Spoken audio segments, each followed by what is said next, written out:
Bonjour les lecteurs joueurs et les lectrices joueuses. Aujourd'hui, je voulais faire un tour avec vous pour vous montrer mes coups de cœur de l'année 2020. Donc, pour vous présenter cela, rien de plus simple. Sur mon site, il y a un petit raccourci sur mes coups de cœur. Et on va les découvrir ensemble sur cette année 2020. Donc, mon premier coup de cœur, c'est vraiment tout ce que j'aime. Space Unit, chez les éditions Macaca, la BD dont vous êtes le héros. Là, j'adore ce livre parce que il y a tout ce que j'aime, il y a des combats, il y a des énigmes, et c'est de la BD, c'est assez dense, on y passe quand même pas mal de temps pour arriver jusqu'au bout, il y a plusieurs fins. Bref, c'est un gros coup de cœur que ce Space Unit de Jarvin. Voilà. Ensuite, j'ai adoré la trilogie des chroniques d'Amalron. Donc on est dans ce qu'on appelait, ce qui était avant le monopole des éditions Gallimard et les livres dont vous êtes le héros, qui maintenant sont repris sur d'autres formules par d'autres éditeurs. Là, c'est les éditions Alconost, et c'est un univers assez sombre, mais vaste et passionnant. Le premier, c'est pas celui qui m'a le plus convaincu, mais alors je suis resté à fond dans le tome 2 et dans le tome 3. Donc, La Cité des Proscrits, coup de cœur. Et le troisième aussi, hein. Troisième et dernier, c'est une trilogie qui se termine. Rencontre en zone 51. Donc il y a beaucoup de livres d'escape game qui sortent, qui durent qu'une heure, et donc qui sont un peu des livres jetables. Ils sont très bien illustrés, très amusants. Ils sont souvent très courts.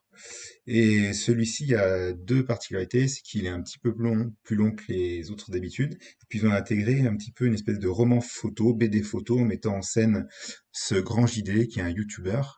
J'ai trouvé l'idée très originale et que ça mettait vraiment du dynamisme dans le jeu.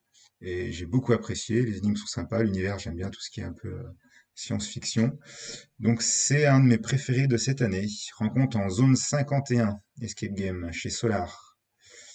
Ensuite, ça c'est chez les enfants, chez Rusty Kid, Escape Game l'apprenti sorcière. Donc là, on est dans ce qui se fait de mieux, avec des dessins qui sont ciblés pour les enfants, plein de petites énigmes, une aventure très sympathique, des découpages, un peu d'écriture sur le livre. C'est un petit format carré. Franchement, c'est très agréable à lire, c'est très amusant. Et c'est pour moi une collection que j'aime beaucoup. Après, pour la rejouabilité, comme il y a souvent des pièces découpées, etc., c'est pas ce qui se fait de mieux, mais au niveau aventure, amusement, j'ai adoré ce volume. Ensuite, il y en a deux, là, les escape books chez Larousse. Opération Jules Verne, est-ce qu'il est au-dessus, l'autre? Et oui, et Opération Code Turing. C'est deux escape books qui mélange vraiment bien un scénario béton, vraiment travaillé, bien écrit, avec beaucoup de choses dedans, et des énigmes. Là, on est vraiment dans une alchimie parfaite de ce que j'aime entre ce qu'un scénario doit apporter au niveau des énigmes et l'harmonie qu'il doit avoir entre les deux. Donc, c'est deux gros livres, hein, Opération Jules Verne et Code Turing, ou Turing, absolument géniaux. L'aventure de Skulk, ça c'est un labyrinthe avec un style de dessin un petit peu moderne. C'est un petit peu sombre, mais franchement, il y a des labyrinthes, il y a aussi des jeux un peu des énigmes. Et il y a une super surprise à la fin avec une espèce de cube qui se monte. J'ai adoré. C'est très sympa, ça renouvelle bien le genre et je le conseille fortement. L'aventure de Skulk, c'est chez Bayard Jeunesse. Encore chez les enfants.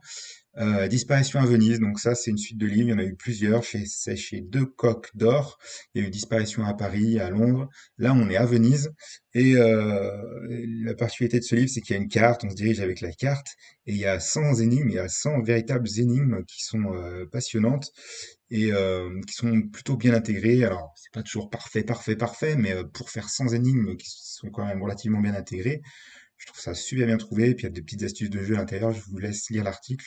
Disparition à Venise, une valeur sûre, et puis un livre qui prend du temps pour le terminer, car il est très long à lire.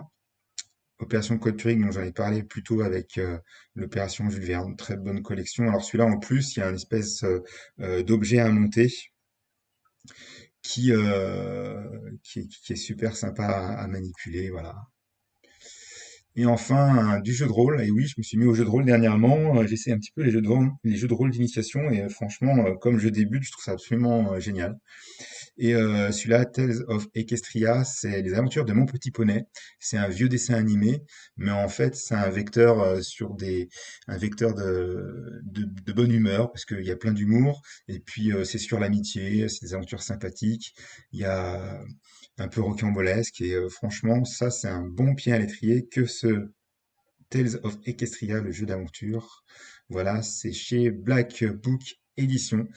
Voilà en gros mes coups de cœur de cette année, des valeurs sûres pour moi et j'espère qu'il y en aura autant pour l'année prochaine. À bientôt. Bisous bisous, salut!